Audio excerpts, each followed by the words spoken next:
ওবায়দুল কাদের চলে গেছে, ওবায়দুল কাদের লুকায় ছিল, কার এখানে লুকায় ছিল বের করেন না কেন?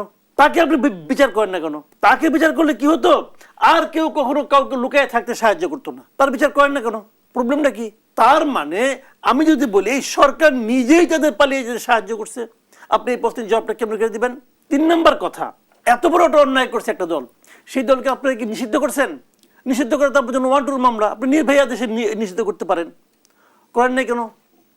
করেন না কেন? কেন করেন না?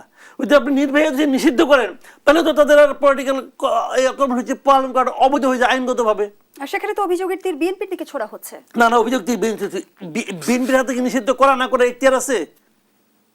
বিএনপি কি গভর্নমেন্ট? কথাটা ঠান্ডা মাথায় খেয়াল করেন ভাই, বিএনপি কি গভর্নমেন্ট? বিএনপি তো গভর্নমেন্ট না। বিএনপি কি চায় না চায় সেটা আপনি তাকে হ্যান্ডেল করেন। বাট আমার কোশ্চেনটা হলো যে আমি কিন্তু কথা বলতেছি প্রেস সেক্রেটারির কথা,